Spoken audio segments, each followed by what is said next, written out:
అప్పటికి ఇప్పటికి సినిమా తీయడంలో కానీ పబ్లిసిటీ చేయడంలో కానీ దానికి ఏమైనా ₹4 వస్తే వెనక్కి తెచ్చుకోవడంలో కానీ వీటి మీద అసలు ఏంటి? మా ప్రమోషన్ అంటే పూర్వకాలం ఏంటంటే మాకు ఆ పేపర్లో వేస్తే చాలు, అంతకంటే వేరే మార్గం లేదు.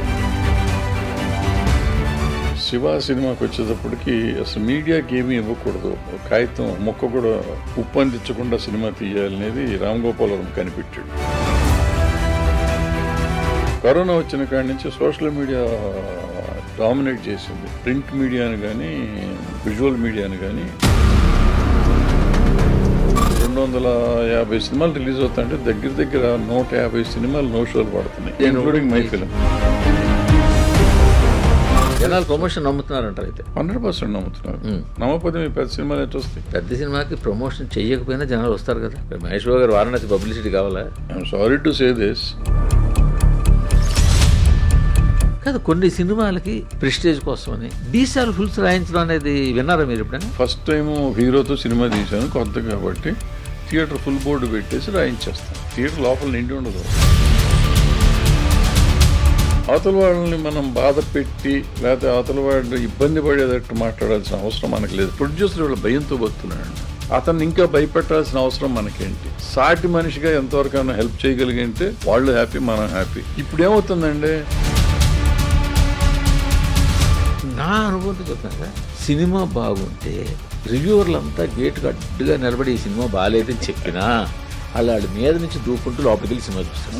నెగిటివిటీ మనం చేసినందువల్ల మనకు వచ్చేది ఏం లేదు. అంటే మీరు అనేది సినిమాలకి అనాలిసిస్లు అనవసరం. నన్ను నేను నమ్ముకుని నా నమ్మకం మీద నేను సినిమా తీస్తున్నప్పుడు మూర్తి రాస్తే ఏంటి, పుల్లయ్య రాస్తే నాకేంటి? బాగాలేదని రాస్తారు, నా సినిమా బాగుంటే నా సినిమా సమాధానం చెప్తుంది.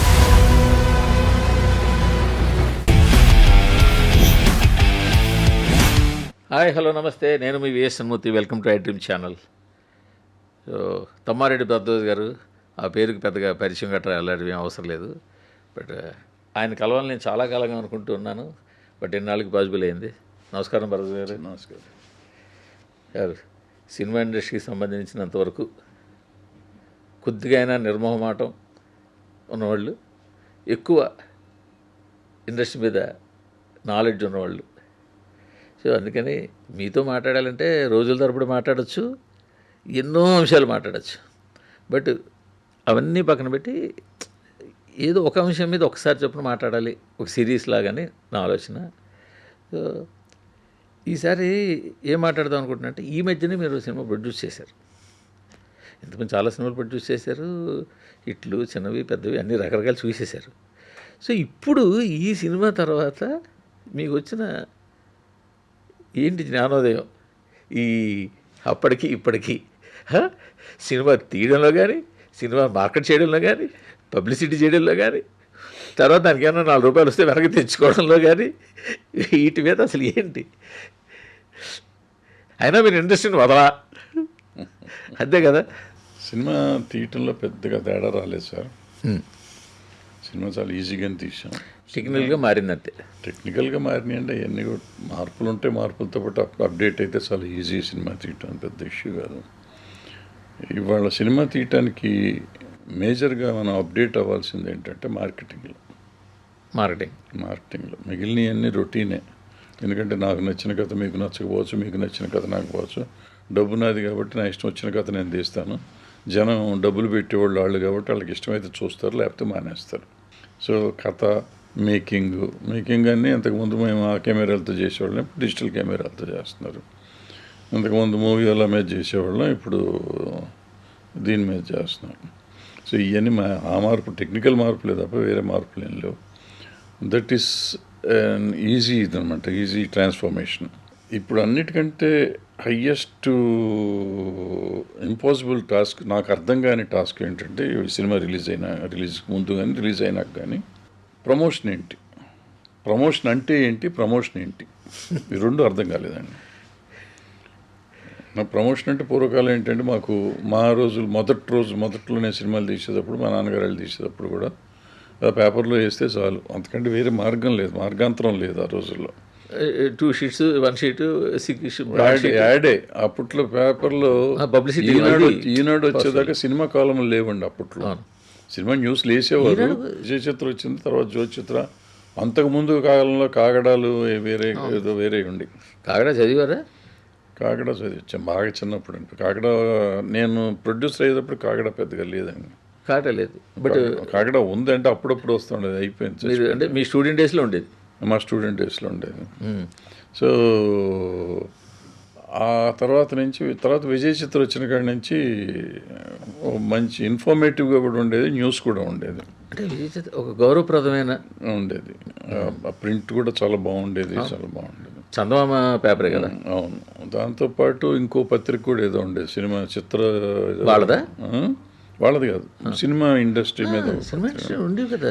మన శ్రీధర్ గారు ఒకటి పెట్టారు, చిత్రజ్యోతి. చిత్రజ్యోతి జ్యోతిచిత్రం ఉండేది. జ్యోతిచిత్ర కాకుండా శ్రీధర్ గారు వెళ్ళి పెట్టాడు చలనచిత్ర సంథింగ్ ఏదో ఒకటి ఉండాలి. అసలు ఫస్ట్ జీవీజీది ఉండేది. జీవీజీది ఉండేది. జీవీజీ ఉండేది. సో అట్లా రకరకాలుగా ఉండేవి. తర్వాత కొంతకాలం అందులో సినిమా కాలం తక్కువ వేసేవారు. తర్వాత సినిమాకి ఒక కాలం అంటూ పెట్టింది ఈనాడు స్టార్ట్ చేసినట్టున్నారు. అంటే దానికి మిమ్మల్ని బ్రేక్ ఇస్తున్నాను. యాక్చువల్గా 90s దాకా సినిమాకు పేజీ పెట్టాలని ఐడియా లేదు. అవును, యాక్చువల్గా ఈనాడు చేసేవారు అప్పుడప్పుడు. బట్ ఈనాడు చేయడానికన్నా ముందు ఈ ప్రయోగం వైజాగ్లో జరిగింది. విశాఖపట్నంలో కోడి రామకృష్ణ గారు కంటిన్యూగా షూటింగ్లు చేసేవారు.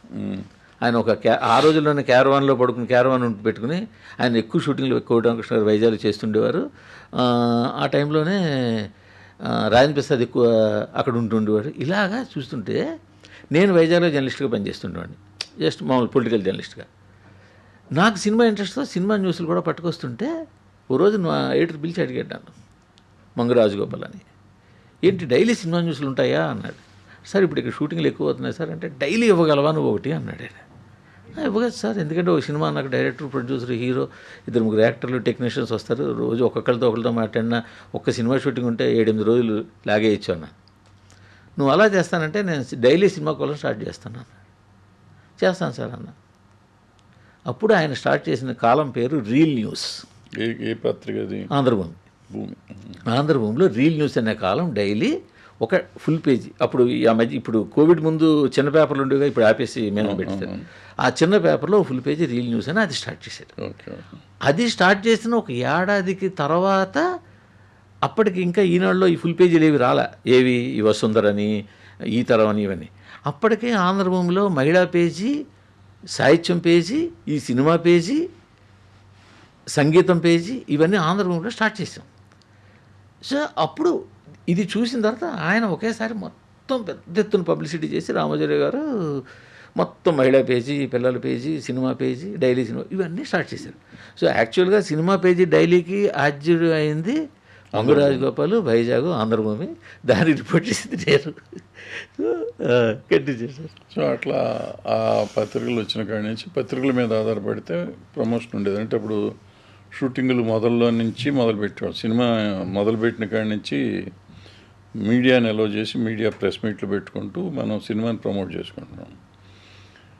ఈ తరుణంలో శివ సినిమాకి వచ్చేటప్పటికి అసలు మీడియాకి ఏమీ ఇవ్వకూడదు, కాగితం మొక్క కూడా ఉప్పందించకుండా సినిమా తీయాలనేది రామ్ గోపాలవరం కనిపెడితే ఆ సినిమా విపరీతంగా ఆడేసింది.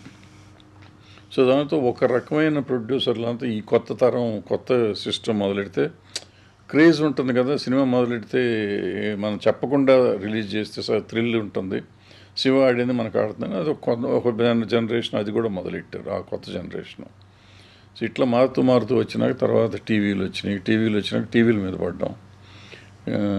రేడియో వచ్చింది, ముందు టీవీలు వచ్చినాయి, రేడియోలు కూడా ఉన్నాయి, టీవీలు ఉన్నాయి. టీవీలో ఒక అరగంట సినిమా చిత్రజ్యోతి అనేది వేసేవారు దూరదర్శన్లో. దాంట్లో యాడ్లు వేసేవాళ్ళం, పాటలు వేసేవాళ్ళం. బయోస్కోప్ అని ఒకటి జెమినీలో. తర్వాత ఈ టీవీలు వచ్చింది. టీవీ రాకముందు ఓన్లీ ఇదే కదా, దూరదర్శన్లో అరగంట చిత్రజ్యోతిలో యాడ్లు వేసేవాళ్ళం. అది చాలా రీచ్ వచ్చేది. చిత్రలహరి కదా, చిత్రలహరి ఏదో అది అయిపోయినాక ఈ టీవీ జెమినీ టీవీ ముందు వచ్చింది, ఈ టీవీ తర్వాత వచ్చింది. వీటిలో సినిమా వాళ్ళు కూడా ఒక గంట పెట్టారు. సో దాంట్లో పడతాం మొదలెట్టాం. సో వాటిలో ప్రమోషన్ అయిపోయినాక అక్కడి నుంచి న్యూస్ ఛానల్స్ వచ్చినాయి. వాళ్ళ దగ్గర ఇంటర్వ్యూలని అవి మొదలెట్టారు. ఇవన్నీ ఈ ముందు జెమినీ వాళ్ళు కానీ వీళ్ళు కానీ ఈ టీవీ వాళ్ళు కూడా చేసేవారు. సో ఇట్లా ప్రమోషన్స్ పెరుగుతూ వస్తూ ఉంటే ఓ సినిమా ఒక స్టేజ్కి వచ్చింది. ఈ కరోనా తర్వాత టోటల్గా అంటే ఈ తరుణంలో, కరోనా వచ్చిన తరుణంలో సోషల్ మీడియా అప్పటికే వచ్చేసింది, కానీ కరోనా వచ్చిన కాడి నుంచి సోషల్ మీడియా డామినేట్ చేసింది. ప్రింట్ మీడియాని కానీ ఈ మీడియాని, విజువల్ మీడియాని కానీ డామినేట్ చేసి ఈ మీడియా వచ్చేసింది. ఈ మీడియా వచ్చిన తర్వాత సినిమా ప్రమోషన్స్ కూడా మారిపోయినాయి. సినిమా ప్రమోషన్ మీద నుంచే మార్కెటింగ్ వెళ్తాను. ప్రమోషన్ సరిగ్గా చేయగలిగితే వెళ్తుంది. ఇవాళ ఎట్లా ఉందంటే సినిమా తీయాలంటే సినిమా కథ ఆలోచించడం, ఆర్టిస్టులు ఆలోచించడం, రిలీజ్ చేయటం అవన్నీ చాలా ఈజీ అయిన విషయాలు. కానీ నువ్వు ఫస్ట్ ఇన్సర్షన్, అది విజువల్ అంటావు, గ్లింప్స్ అంటావో, లేకపోతే ఫస్ట్ లుక్ అంటావో, లేకపోతే టైటిల్ రిలీజ్ అంటారు, ఏం పేరైనా 100 పేర్లు వచ్చినాయి ఈ మధ్య, జంజీ పేర్లు. ఏ పేరులో చేసినా కానీ అక్కడ నువ్వు ఆడియన్స్ని ఇంప్రెస్ చేయగలిగితే నీ సినిమాకి ఓపెనింగ్ వస్తుంది, లేకపోతే ఓపెనింగ్ రాదు, నో షో పడుతుంది. సో అదేంటి, అది నాకు ఇంతగా అర్థం కాలేదు, ఎట్లా వస్తుంది అంటే మన లెక్కలో మనకి 50 ఏళ్ళ ఎక్స్పీరియన్స్ ఉంది కదా, అవరి బ్రహ్మాండమైంది మనం చేసామని మనం అనుకుంటాం. వాళ్ళు అనుకోవాలి కదా, అనుకోవాల్సింది వాళ్ళు, మనం కాదు. సో దీంతో ఏమైపోయింది, మనకు 250 సినిమాలు రిలీజ్ అవుతాయంటే దగ్గర 150 సినిమాలు నో షోలు పడుతున్నాయి. మనం అర్థం చేసుకోవాల్సిన విషయం. చాలామంది థియేటర్లు ఇవ్వట్లేదు అది ఇది అంటారు. రిలీజ్ చేస్తున్న సినిమాల్లో 150 సినిమాలకు నో షోలే పడుతున్నాయి, ఇంక్లూడింగ్ మై ఫిలిం. మనం మీ సినిమా రిలీజ్ అయినప్పుడు మీతో పాటు ఇంకొక 3-4 సినిమాలు వచ్చాయి. ఆ రోజు 1 లేకపోతే 2 సినిమాలకు మాత్రమే షోలు పడ్డాయి. అవును. మిగతా సినిమాలు చాలా సినిమాలకి షోలు పడలేదు. మరి ఆ సినిమా మేము రిలీజ్ చేసే రోజుకి మా ధైర్యం ఏంటంటే అంతకుముందు 2-3 నెలల నుంచి చిన్న సినిమాలు, చాలా సినిమాలకి డబ్బులు వచ్చినాయి, ఎంతో కొంత, రూపాయో ₹10 పోవాలనంటే థియేటర్కి జనం వస్తున్నారు అనే నమ్మకంతో నేను కానీ మీరు చెప్తున్న 2-3 సినిమాలు కానీ రిలీజ్ చేసాం. అన్ఫార్చునేట్గా నో షోస్ పడ్డాయి మా సినిమాలకి. వాళ్ళ సినిమాలకి ఎన్ని పడ్డాయో నాకు తెలియదు, నా సినిమాకి చాలా నో షోస్ పడ్డాయి. సో నాకు ఆశ్చర్యం వేసింది, అసలు నో షో పడతాం ఏంటి, నోన్ ఆర్టిస్టులు ఎంతో కొంత 10, 20, 30 ఎన్నో టికెట్లు తెగాలి థియేటర్లు. నేను కొన్ని వేల థియేటర్లు వేసి ఉంటే సరే పంచుకుపోయాం, కుదరదు అనుకోవచ్చు, చాలా తక్కువ థియేటర్లు వేసాం. వేస్తే కూడా నో షోలు పడతాయంటే అంటే విత్ ఎక్స్పీరియన్స్ ఎంత. నేను రెగ్యులర్ ఒక వారం ముందు ట్రైలర్ రిలీజ్ చేశాను, ఎన్ని సినిమాతో పాటు ట్రైలర్ రిలీజ్ చేశాను. ట్రైలర్కి మంచి రెస్పాన్స్ వచ్చింది. ట్రైలర్ యూట్యూబ్లో పెడితే 1 మిలియన్ వెళ్ళింది ఫస్ట్ 2-3 డేస్లోనే. అంటే దానికి ఒక క్రేజ్ ట్రెండింగ్లోకి వెళ్ళింది, నేనేమి చేయకుండా. అంటే ఇప్పుడు ట్రెండింగ్లు కూడా కొంటున్నారు కదా, అది మనం కొనకుండానే తెలుసా, దాని మీద అవగాహన ఉందా? అది చేసుకున్నాం, ఇవన్నీ నేర్చుకుంటున్నా ఇప్పుడే. సినిమా ఆస్తి పోయింది కదా సార్, సొమ్ము పోయినాక నేర్చుకోవాలి కదా కొన్ని. కాస్ట్లీ ట్రెండింగ్లు కొంటున్నారు అని ఐడియా ఉందా? బేసిక్ ఉందండి, తెలిసి రేట్ ఎంతో కూడా ఐడియా ఉందా? అన్నీ వచ్చినాయండి. ఎంత ఉంటుందండి 1 మిలియన్ కొనడానికి? 1,80,000 అన్నారు. అంటే మీరు కొనే మిలియన్లు బట్టి అది తగ్గుతుంటుంది కదా? అది తగ్గుతుంది, ఏది తగ్గుతుంది మళ్ళీ. అది ప్రపంచం అంతా కలిపితే ఒక రేటు, ఆంధ్ర అయితే ఒక రేటు, తెలంగాణ అయితే ఒక రేటు, 2 కలిపి ఒక రేటు, మళ్ళీ కర్ణాటక కలిపితే ఇంకో రేటు, ఇట్లా రకరకాలుగా. మీరు 1 మిలియన్ కొట్టించాలంటే ఎక్కువ రేటు. అవును, మీరు 10 మిలియన్ టార్గెట్ పెట్టుంటే కనుక ఇంక తక్కువ రేటు తగ్గుతుంది. ఇట్లా రకరకాలుగా రేట్లు చెప్పారు. So which I was not interested, కాబట్టి నేను పెద్ద నెంబర్లు గుర్తులేవు నాకు, బట్ రేట్లు ఉన్నాయి అనేది తెలిసింది, రైట్గా తెలుసుకున్నాం. బట్ ఇదంతా కాస్ట్లీ ఎక్స్పీరియన్స్. అప్పటికి నా సొమ్మంతా పోయింది ఇక్కడ, పోయినాక ఇవన్నీ తెలుసుకున్నాం. సో బట్ ఏంటంటే నా పాయింట్ ఏంటంటేనండి, అది నిజమా అబద్ధమా నాకు ఇంకా అర్థం కాల. ఎందుకంటే మిలియన్లు వ్యూస్ వచ్చిన సినిమాలు కూడా ప్రాబ్లీ నో షో పడకపోయినా రూపాయి రావట్లా. అంటే మీరు ఇక్కడ ఒక పాయింట్ మీకు తెలియదని కాదు, మీకున్న వ్యాస్ట్ ఎక్స్పీరియన్సు, తెల్లారు లేచి ఇండస్ట్రీని మీరే ఇండస్ట్రీకి దూరంగా లేరు, ఇండస్ట్రీలో ఉంటూ మిగతా వాళ్ళలాగా సినిమా తీయని టైంలో కూడా ఏదో నా పని నేను చేసుకుంటాను కాకుండా మీరు ఇండస్ట్రీని పరిశీలిస్తూ ఉంటారు. ఆ సంగతి నాకు తెలుసు. ఫ్రీ ఎంటర్టైన్మెంట్కి పెయిడ్ ఎంటర్టైన్మెంట్కి తేడా ఉంది కదా. మీకు యూట్యూబ్ అన్నది కానీ, ఇన్స్టాగ్రామ్ అన్నది కానీ వాళ్ళకి ఫ్రీ ఎంటర్టైన్మెంట్ కదా. అవును. సో అక్కడ మిలియన్ వ్యూస్ వస్తాయా లేకపోతే 10 మిలియన్ వ్యూస్ వస్తాయా అన్నది ఫ్రీ ఎంటర్టైన్మెంట్. మీ ట్రైలర్ వాడు హోమ్ పేజీలో తీసుకురాగలిగితే చాలు. బేసిక్ వ్యూస్ తీసుకొచ్చి ఒక 50,000 వ్యూస్, 1,00,000 వ్యూస్, 10 లక్షల వ్యూస్ తీసుకొచ్చి హోమ్ పేజీలో తీసుకెళ్తే ఇంకా అక్కడి నుంచి ఇంకా అది వెళ్ళిపోతుంది, ఫ్రీ ఎంటర్టైన్మెంట్. బట్ టికెట్ అన్నది మీరు డబ్బులు ఇచ్చి వాడు రావాలి కదా థియేటర్కి.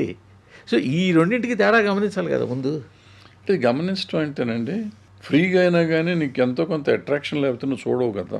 నా పాయింట్ కదా. జనరల్ ఎవరైనా అనుకునేది అదే కదా. ఎందుకు దాన్ని వైరల్ చేద్దాం అనుకుంటాం, ఎందుకు దాన్ని ఎక్స్ట్రా ఈ 10 మిలియన్ కావాలి, 100 మిలియన్ కావాలనుకుంటాం. 100 మిలియన్ అయినాక నాకు ఓపెనింగ్ వస్తుంది అనే ఒక నమ్మకం ఉంటుంది. అయినా కానీ ఓపెనింగ్ రాని పరిస్థితి వస్తే ఏంటిది? సో ఎక్కడో మనం తప్పు చేస్తున్నాం. రైట్ అని మీరు చెప్పినందుకు అది ఫ్రీ కాబట్టి అందులో చూస్తున్నారు, ఇందులోకి రావట్లేదు అనేది కూడా నిజమే ఒక రకంగా. కానీ అక్కడ వైరల్ అయిన ఇక్కడ సెన్సేషనల్ హిట్లు అవుతున్నాయి కూడా ఉంటున్నాయి మళ్ళీ. అది రెండు ఉంటాయి. అది నేను ఇందాక చెప్పినట్టు సినిమా మీద ఇంప్రెషన్ పడతాం వేరు, సినిమా మీరు చెప్పినట్టు ఇది కంటెంట్ చూడడం వేరు. ఫ్రీగా వచ్చింది కంటెంట్ పర్లేదు లేదు అని చూడటం సింపుల్. ఇక్కడ మీ మాటకు అడ్డొస్తున్నాను. ఈ మధ్యన కొత్తగా ట్రెండ్ ఏంటంటే కాలేజీలకు వెళ్ళడం చూసుకోరు. చిన్న సినిమా పెద్ద సినిమా ఏ సినిమా సరే హీరో హీరోయిన్ టీము కాలేజీలకు వెళ్తారు.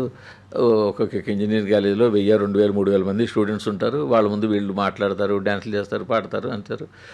విపరీతంగా కేకలు అరుస్తారు, చేస్తారు. సో వాళ్ళలో ఎంతమంది టికెట్ కొని మన్నాడు ఇదే సినిమాకి మార్నింగ్ షోకి వస్తున్నా అన్నది క్వశ్చన్. కొన్ని సినిమాలు ఇలాగ విపరీతంగా కాలేజీలు అంటే తిరిగిన సినిమాలు ఓపెనింగ్ తగిన సినిమాలు ఉన్నాయి. నాకే ఉందండి. 2014లోనే ప్రతిఘటన ఒక సినిమా తీశా.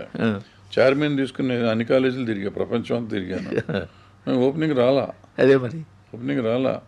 అప్పుడే నో షో పడింది ఒక విజయవాడ నుంచి.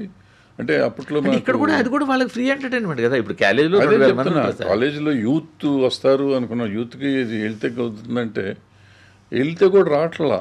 అంటే మనం అనుకుంటున్నాం ఇది ప్రమోషన్ అనుకుంటున్నాం. ఇది ప్రమోషన్ కాదు. బేసిక్గా ఫైనల్గా ఏంటంటేనంటే మనం ఒక కంటెంట్ మీద ఉండాలి. కంటెంట్ ఆడియన్కి ఒక ఇంట్రెస్ట్ కలిగించాలి. ఈ కంటెంట్లో ఏదో ఉంటుంది. పేర్లు ఉన్న సినిమాలు వదిలేసేయండి. పేర్లు ఉన్న సినిమాలకి పేర్ల మీద వెళ్ళిపోతాయి. పేర్లు లేని సినిమాలకి కంటెంట్ వాళ్ళకి స్ట్రైక్ అవ్వాలి. అమ్మో ఇదేదో ఉంది అనే ఫీలింగ్ కల్పించాలి. వ్యూవర్షిప్ కాదు కావాల్సింది. మీరు 10 మందే చూడండి. 10 మంది చూసిన కంటెంట్లో గొప్పతనం ఉందంటే ఆటోమేటిక్గా అది వైరల్ అవుతుంది. జనరిక్గా వైరల్ అయ్యేది మీకు డెఫినెట్గా ఓపెనింగ్ వస్తానికి అవకాశం ఉంటుంది. మనం క్రియేట్ చేసిన వైరల్స్ మళ్ళీ అదృష్టం, అది చేయటం అవసరం. అది కూడా అవసరమే, చేయాలి. ఇవాళ పరిస్థితిలో ఖర్చు పెట్టాలి. ఖర్చు పెట్టి పెంచుకుంటా పోవాలి. ఎన్ని కోట్లైనా మనం ఖర్చు పెట్టి ఆడియన్స్ని తీసుకొస్తానికి మనం ప్రయత్నం చేయాలి. యాక్చువల్గా ఇండస్ట్రీ ఒక భ్రమలో ముందుకు వెళ్ళిపోతుందేమో అని అనిపిస్తుందా? భ్రమ అంటే భ్రమ కాదండి. డబ్బులు పెట్టినాక భయం ఉంటుంది కదండి. సినిమా అంటే కాలేజీకి వెళ్ళాము, ఎంతమంది జనాలు వచ్చారు, ఈవెంట్ చేసాం, వైజాగ్ ఈవెంట్ చేసాం, విజయవాడలో చేసాం, కర్నూలులో చేసాం, వరంగల్లో చేసాం, ఇక్కడ చేసాం, ఇంతమంది జనాలు వచ్చారు, ఇన్ని పోస్టులు పడ్డాయి, ఇన్ని ట్వీట్లు పడ్డాయి, ఇన్ని వార్తలు రాశారు, ఇన్ని రీల్స్ జరిగాయి. ఇప్పుడు ఈ మధ్యన రీల్స్ కూడా ఎక్కడున్నారు కదా. 1 మిలియన్ రీల్స్ చేశారా, 1 లక్ష రీల్స్ చేశారా, 10 లక్షల రీల్స్ ఇది చేశారు. సో ఇదంతా కలిపి సినిమా బజ్జ వచ్చింది. ఇది ఎప్పుడు బ్రేక్ అవుతుందంటే మీరు అన్నట్టు టికెట్లు తెగాయా నో షో పెట్టిన దగ్గర బ్రేక్ అవుతుంది. అక్కడ వస్తుంది. అయితే ఇంతకీ పబ్లిసిటీ మీద ఎక్కడ మీకు ఏం అవగాహన వచ్చిందంటారు? నాకేం రాదు కూడా. ఎందుకంటే లాజికల్గా ఆలోచిస్తే ఏది నిజం కాదు, ఏది అబద్ధం కాదు. లాజికల్గా ఆలోచిస్తే అది చేసే ముందు దాని మీద ఆధారపడతాం ఎంతవరకు ఉంటాం, మన కంటెంట్ మీద కూడా అంతే ఆధారపడాలి. రెండు ఉండాలి. కంటెంట్ లేకుండా అంటే నా కంటెంట్ బ్యాడ్ కంటెంట్ అంటే నా కంటెంట్ మంచి కంటెంటే. బట్ ఆ కంటెంట్లో నా దగ్గర మంచి కంటెంట్ ఉందనేది నేను రీచ్ చేయగలగాలి. నా కంటెంట్ బాగుందని చూపిస్తాం వేరును, కంటెంట్ బాగుంటుంది నేను వెళ్ళి చూడాలి అనిపించడం వేరు. ఇప్పుడు ట్రైలర్ చూడగానే ట్రైలర్ బాగుంది అనుకోవటం కాదు, ఇది నేను చూసి తీరాలనుకోవాలి, అది కావాలి. ట్రైలర్ బాగుంది అనుకుంటే వదలటం కాదు. ఇప్పుడు ఏంటంటే మనం అద్భుతాన్ని సృష్టించాలి అని ప్రయత్నం చేయాలి. ఓకే ఇది ఓకే, ఇంతకుముందు యావరేజ్ సినిమా ఉండేది మనకి, కాబట్టి యావరేజ్ సినిమా ఉండేది కాబట్టి మేము సినిమాలు తీసే రోజుల్లో మాకు ఎంతో కొంత వచ్చేది. 10 లక్షలకు సినిమా తీస్తే 7 లక్షలు 9 లక్షలు వచ్చి 1 లక్ష రూపాయలు 50,000 పోతూ ఉండేది, పెద్ద ఇష్యూ ఉండేది కాదు. ఇవాళ అట్ట కాదు, 10 లక్షలు పోతుంది అంటే ఇవాళ కోట్లలో వెళ్తుంది, ఆ కోటి పోతుంది మొత్తం. ఇంతకుముందులాగా మనకు 5దో 10దో వస్తుందనే రూలే లేదు ఇప్పుడు. సో కంపల్సరీగా వాళ్ళు చూసే కంటెంట్ కోసం మనం ప్రయత్నం చేయాలి. లేకపోతే మన మీద నమ్మకం కలిగించుకోవాలి ముందు నుంచి, నన్ను నేను ప్రమోట్ చేసుకోవాలి. ఈ భరద్వాజ్ అనేవాడు అద్భుతమైన కంటెంట్ ఇస్తాడు, వీడు దేవుడు, వీడు సృష్టికర్త, వీడు సినిమా చూడకపోతే నేను చచ్చిపోతానన్న ఫీలింగ్ కల్పించుకోవాలి. నన్ను సెల్ఫ్ ప్రమోషన్ అన్న చేసుకోగలగాలి. సెల్ఫ్ ప్రమోషన్ చేసుకున్నా సినిమా చూస్తారు, సినిమా కంటెంట్ని సరిగ్గా ప్రమోట్ చేసినా సినిమా చూస్తారు. అంటే అంతేగాని జనరల్గా ప్రమోట్ చేస్తే జనాలు ప్రమోషన్ నమ్ముతున్నారంటారు. అయితే 100% నమ్ముతున్నారు. నమ్మకపోతే మీ పెద్ద సినిమాలు ఎట్లా వస్తాయి? అవి చూస్తున్నారు కదండి. వాళ్ళకి అది అభిమానం ఉండొచ్చు, ఏదన్నా కూడా సార్. పెద్ద సినిమాకి ప్రమోషన్ చేయకపోయినా జనాలు వస్తారు కదా. వస్తారు. మహేష్ బాబు గారు వారణాసి పబ్లిసిటీ కావాలా? చేస్తున్నారు, 3 ఏళ్ళ నుంచి చంపుతేస్తున్నారు కదా, విరగదీస్తున్నారు కదా. అంటే పబ్లిసిటీ అంటే ఇప్పుడు మీరు ఇందాక మనం మాట్లాడుకున్న ఈ ట్రంప్లెటెడ్ మోడ్. రాజమౌళి గారికి బ్రాండెడ్ అండి, బ్రాండ్ ఉందండి. అది ఆయనకి ఆటోమేటిక్ ఏం చెయ్యిపోయినా వస్తారు. అది మహేష్ బాబుకి ఒక బ్రాండ్ ఉందండి, ఎవరు ఏం చెయ్యిపోయినా వస్తారు. వాళ్ళిద్దరు కాంబినేషన్ ఆటోమేటిక్ గా వస్తుంది.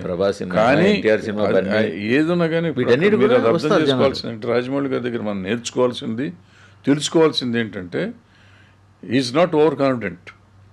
అతను మొదలుపెట్టి 3 ఏళ్ల నుంచి చేస్తున్నా, 3 ఏళ్ల నుంచి తను ఇంకా ప్రమోట్ చేస్తానే ఉన్నాడు, దాన్ని బతికిస్తానే ఉన్నాడు.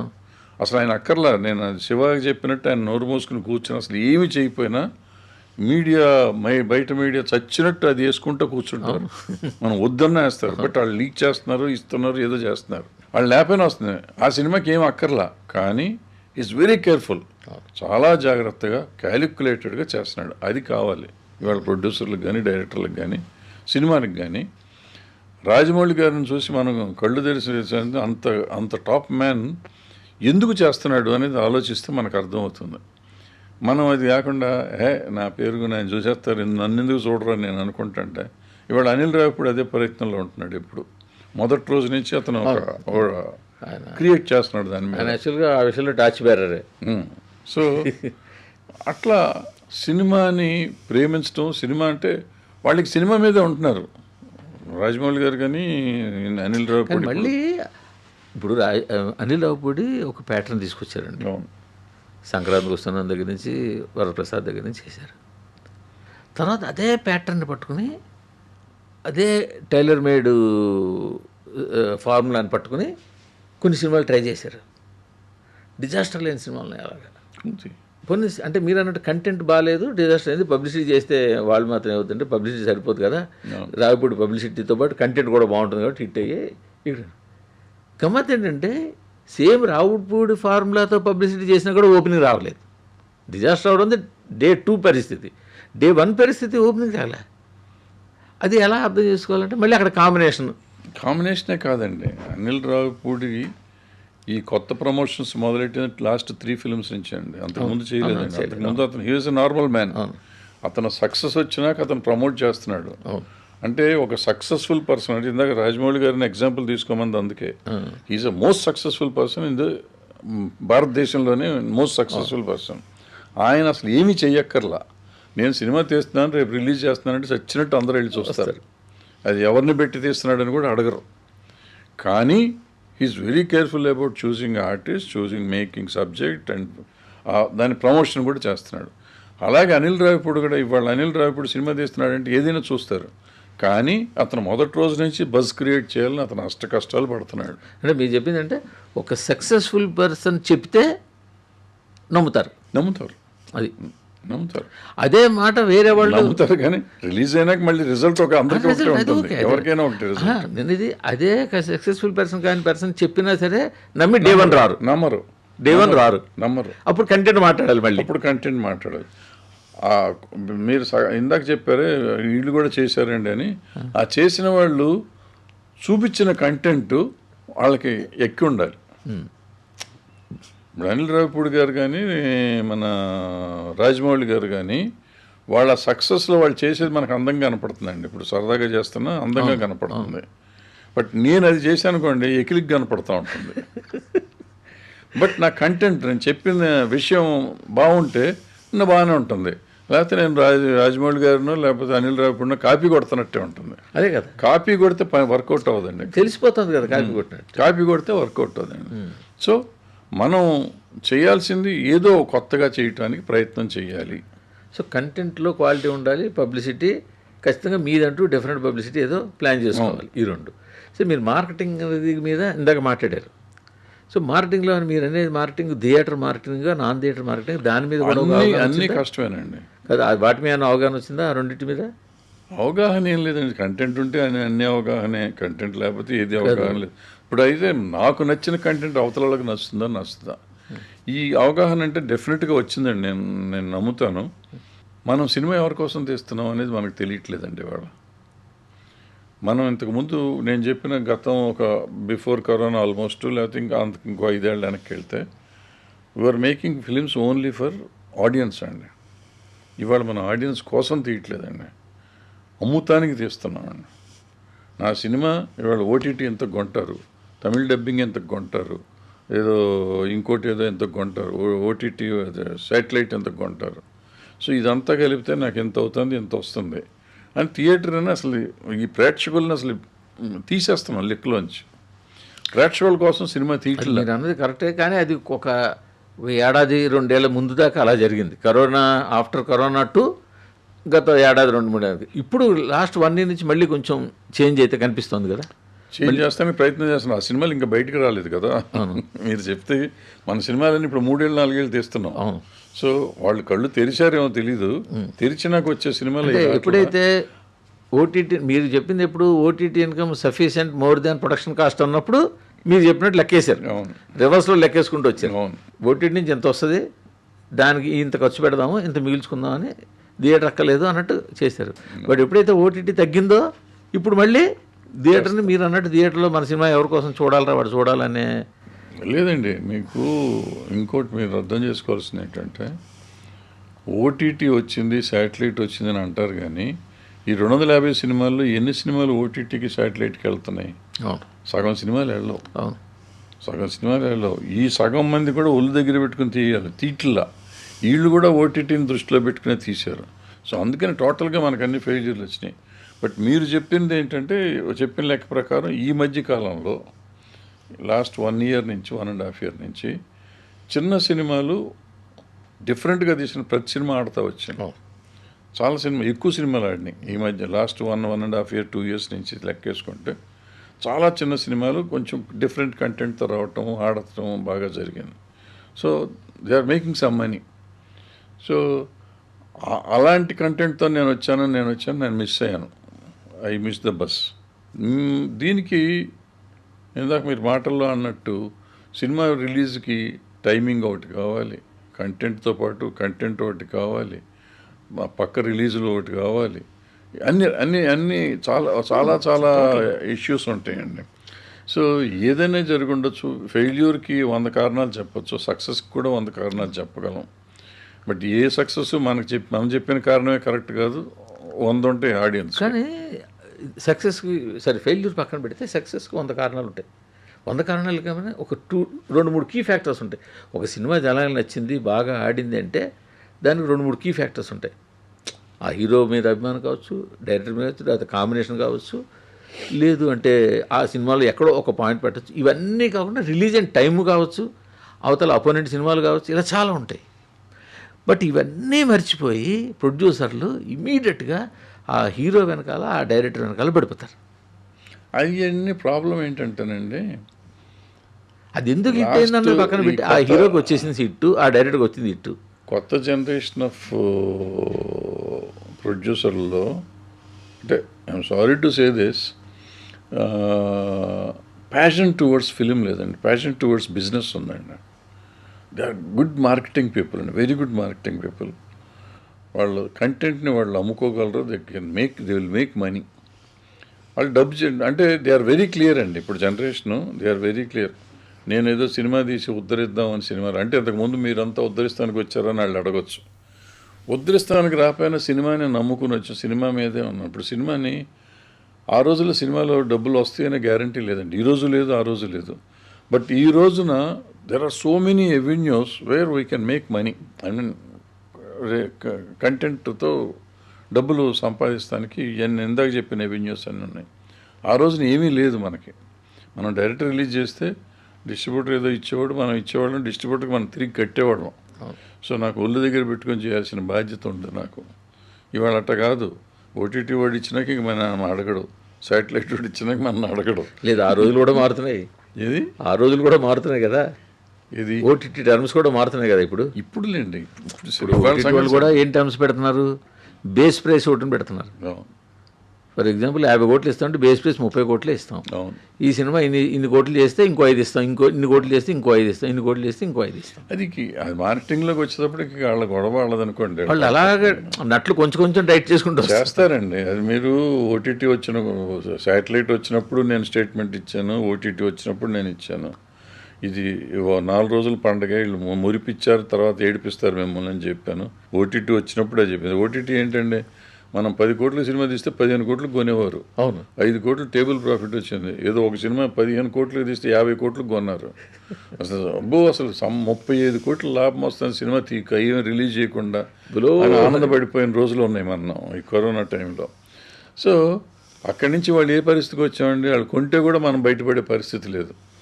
అక్కడి నుంచి మనం ఏం చేసాం, మనం చేసిన పొరపాటు ఏంటి తెలుసా, 15 కోట్లు తీస్తే 50 కోట్లు కొంటున్నారు, 35 కోట్లు లాభం వస్తుంది కాబట్టి నేను దానికి వెంటనే ఆ హీరోకి 30 కోట్లు ఇచ్చే సినిమా తీయచ్చు కదా, 5 కోట్లు తీసుకునే హీరోకి 30 కోట్లు తీయచ్చు కదా అని ఈ రకంగా ఆలోచించడం మొదలెట్టి, ఇందాక మీరు అడిగారే ఆ సినిమా ఎందుకు వచ్చింది, ఎట్లా వచ్చింది, ఎలా వెళ్ళి ఇంకో అదే హీరో దగ్గరికి వెళ్ళిపోతారు, కాంబినేషన్కి వెళ్తున్నారు అన్నారే. ఇదే వెళ్ళిపోయి ఓ సినిమా ఉంటుందండి, ఏదో ఆ కంపెనీ దేని మీదో లేకపోతే ఆ కథ మీదో ఏదో ప్రేమ వచ్చి ఒక ఓటీటీ ఒక కొత్త సినిమా, కొత్త హీరో సినిమాని నేను 10 కోట్లు కొన్నారు ఆ రోజుల్లో. ఆ హీరో నెక్స్ట్ సినిమాకి వచ్చేటప్పటికి నేను వెళ్ళి అడిగాను అనుకోండి, ఏమా చేద్దామంటే అతను ఆ సినిమాకి 10 లక్షలు 20 లక్షలు తీసుకున్నాడు, కొత్త అతను కాబట్టి. సార్ నాది ఓటీటీ 10 కోట్లు వెళ్ళింది సార్, ఒక 5 కోట్లు ఇవ్వండి సార్ అంటాడు. 10 లక్షలు ఎక్కడ, 5 కోట్లు ఎక్కడ? ఆ ఓటీటీ వెళ్ళింది ఎవరి మూలని, ఇతని మూలానంటే ఇతని మూలని కదా, ఆ సినిమాలో ఇతను హీరోనే కానీ ఇతని క్యారెక్టర్ ఏముందో అతనికే తెలియదు, నాకు తెలియదు. కానీ సినిమా ఆడింది, ఓటీటీకి కూడా బ్రహ్మాండమైన రేట్ వచ్చింది. ఇట్లా అతను అడగగానే నేను అమాయకం కాదు, నా తెలివితేటలు చాలా తెలియగలని అనుకుని అతనికి 5 కోట్లు ఇచ్చి, అది ₹1,00,00,000 తీసిన సినిమాని నేను 20 కోట్లకు తీస్తున్నా. ఓటీటీ వాడు పొరపాటున మళ్ళీ 10 కోట్లు ఇచ్చిన ఇంకో 10 కోట్లు డెఫిసిట్ ఉంటుంది మనకి. ఇలా మనం కాస్ట్ పెంచుకుంటూ వెళ్ళాం, రెమ్యునరేషన్స్ కాస్ట్ పెంచుకుంటూ వెళ్ళాం. ఇవాళ ఓటీటీ రేట్ ఇచ్చినా అలివి కాని రోజులు వచ్చాం, ఓటీటీ వాడు మన స్క్రూ టైట్ చేశాడు. ఇది కాస్ట్ తగ్గించడం చాలా కష్టం. కరోనాకు ముందు 30 కోట్లు అయిన సినిమా ఇవాళ 300 కోట్లు అవుతాను. కంటెంట్ క్వాలిటీ అంతే ఉంటుంది, క్వాలిటీలో మార్పు రాలేదండి, రెమ్యునరేషన్స్లో మార్పు వచ్చినాయి. సో పెరిగిన ఓటీటీ వాళ్ళతో మీ ఎక్స్పీరియన్స్ ఏంటి?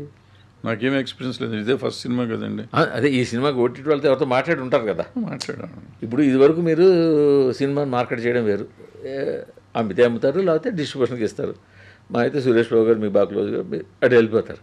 బట్ ఇది ఎలా కాదు, వాడిని ఒప్పించాలి మీ సినిమా కొనమని.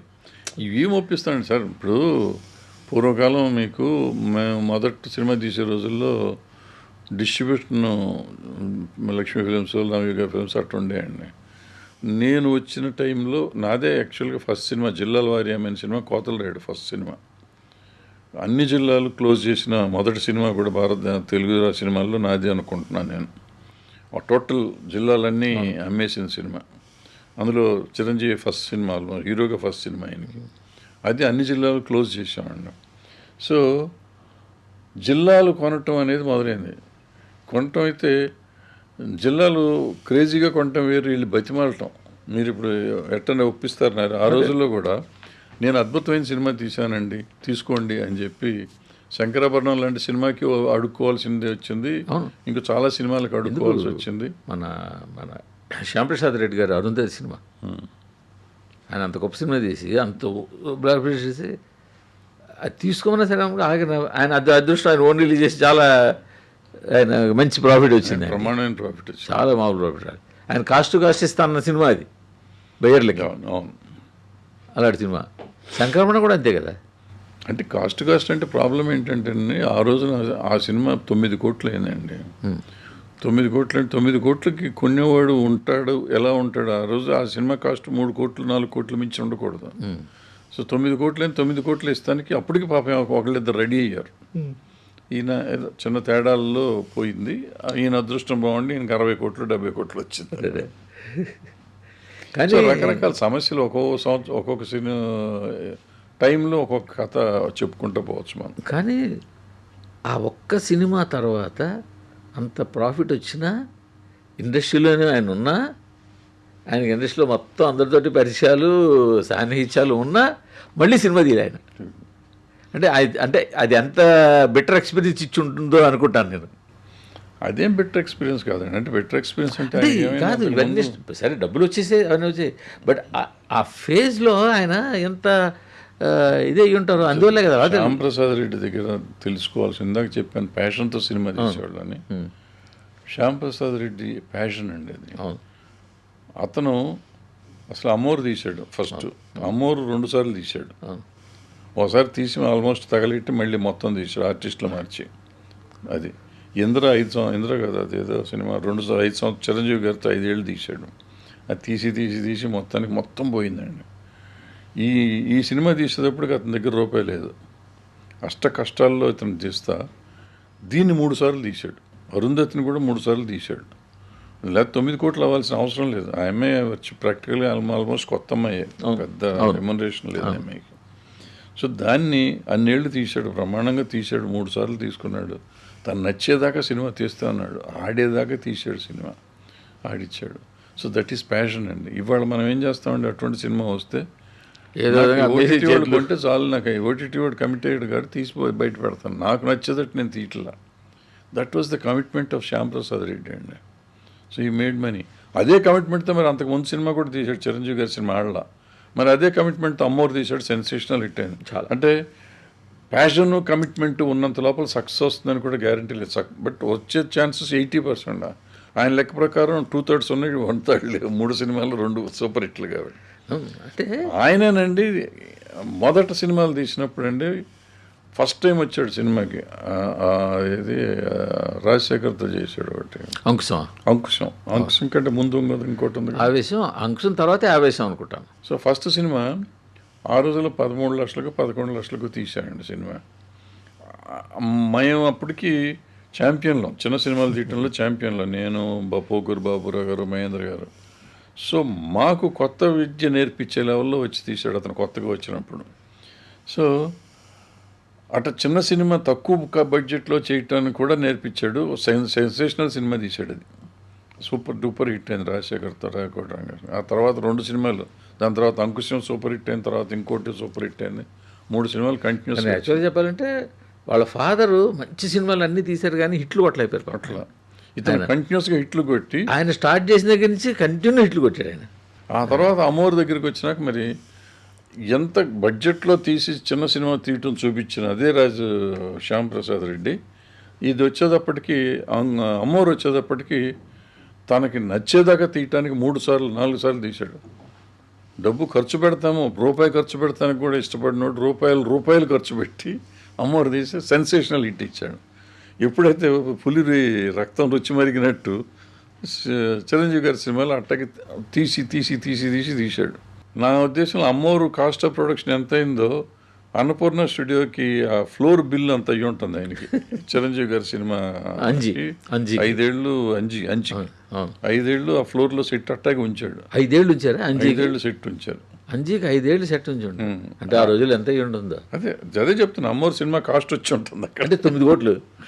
అమ్మోరు 3 కోట్లు 2 కోట్లు అయింది. అంటే వాళ్ళకి ఫ్లోర్ కట్టి డబ్బులు ఇస్తుంటాయి. సో అట్లా పాపం ఆయన కూడా అట్టగా, వాళ్ళ నాన్నగారు కూడా బాలరామాయణ అప్పుడు కూడా ఒక ఫ్లోర్ సెట్ చేసి, అన్నపూర్ణ స్టూడియోకి మేజర్ కంట్రిబ్యూటర్స్ అంటే శ్యాంప్రసాద్ మళ్ళీ వాళ్ళ ఇవి కూడా అందులోనే కదా, ఈ జబర్దస్తులు ఇవన్నీ చాలా కాలం ప్రోగ్రాంలు అన్నీ అందులోనే చేశారు. తర్వాత ఓన్ స్టూడియోకి వెళ్ళారు. ఇప్పుడు కూడా చేస్తున్నారు, ఇక్కడే చేస్తున్నారు. టుక్కు కూడా చేస్తారు, అక్కడ ఉన్నా ఇక్కడ చేస్తున్నారు. ఇంకా వాళ్ళు మొత్తం 14 గంటలు ఇస్తున్నాడు ఇప్పుడు. శ్యాంప్రసాద్ రెడ్డి మీరు అన్నారు అమ్మవుతారు, దీని తర్వాత ఆయన ఇటు వచ్చేసారు, ఆయనకి టైం లేదు.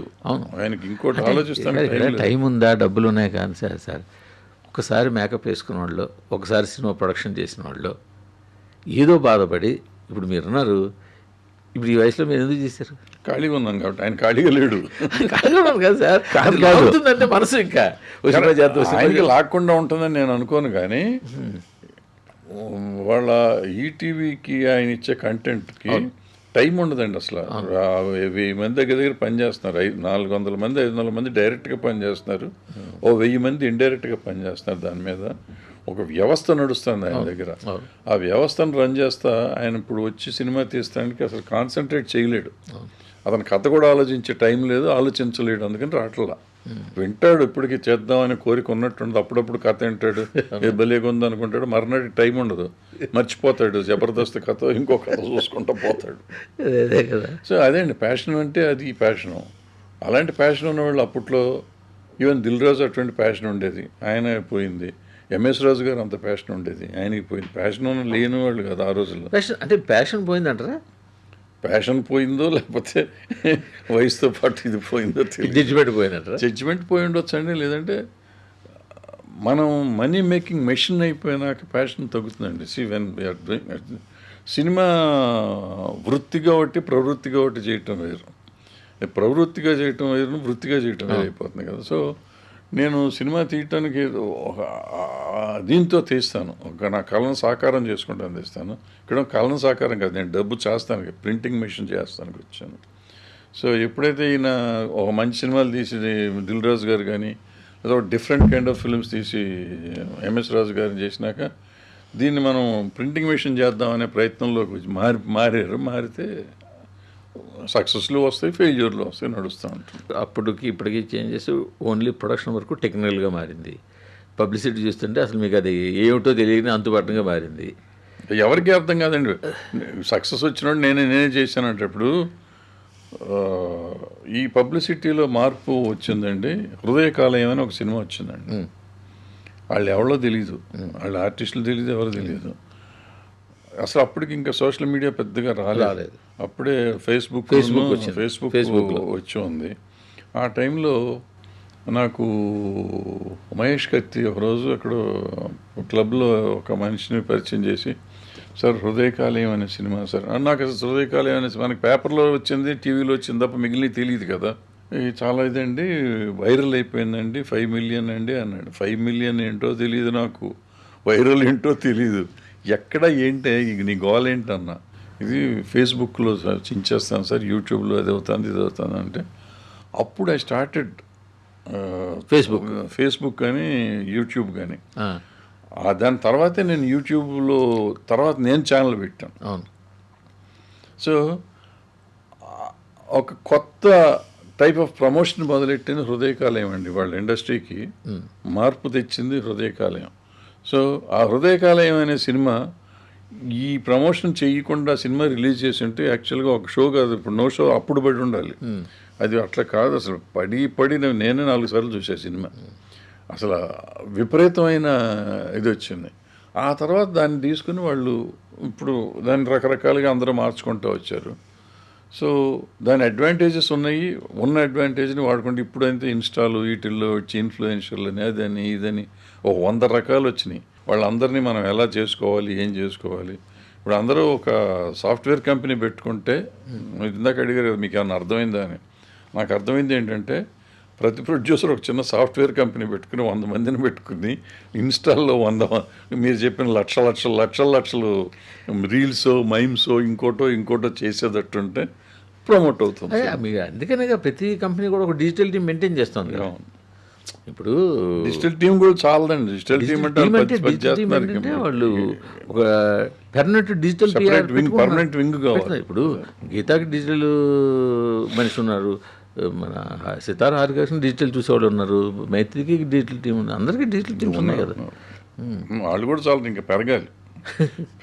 అంటే ఒక మనిషిని దాన్ని చూడడానికి పెట్టుకున్నారు. మీరు అన్నట్టు టోటల్ టీమే మన దగ్గర మరి వరుస పెట్టి ఒక 10 సినిమాలు తీశాను కూడా. ఇప్పుడు నాగవంశిలాగా మైత్రి వాళ్ళలాగా 10-15 సినిమాలు వాళ్ళ దగ్గర ఉన్నాయి. అప్పుడు మీరు అన్నట్టు సాఫ్ట్వేర్ ఆఫీస్ పెట్టుకుని వాళ్ళు కొడతా ఉండాలి, ఇదే పని మీద ఉండాలి. కానీ ఇదేమైనా మారిందా? థియేటర్లకి అమ్మడం అనేది అప్పుడు మీరు చెప్పారు కదా, కోతలు లేనప్పుడే స్టార్ట్ చేశారు. ఇప్పుడు ఎన్ఆర్ఐ అమ్ముతున్నారా, లేకపోతే అడ్వాన్స్ ఇస్తున్నారు. ఇచ్చిన డబ్బులు వెనక్కి తెచ్చుకోవడం, ఇచ్చింది అక్కడ ఏమైనా మార్పులు కనిపించాయా? మార్పు ఏముంటుంది సార్? ఇప్పుడు డబ్బు ఏమవుతుందంటేనండి, ఇప్పుడు మనం రూపాయి వస్తువు రూపాయి పావులాగా అమ్ముతున్నామండి. ఎన్ఆర్ఐ అనే పేరుతో, ఎన్ఆర్ఏ పేరుతో రూపాయి వస్తువుని రూపాయి పావులాగా అడిగిస్తున్నాం. ఇంకా నాకు ఇవ్వలేదు అంటాం. వాడు అసలు వీడికి రూపాయి ఇవ్వాల్సిన రూపాయి పావులా ఇచ్చాను, నేను ఎంతో రిస్క్ చేశాను కదా, నేను ఎందుకు ఇవ్వాలి అనుకుంటాడు.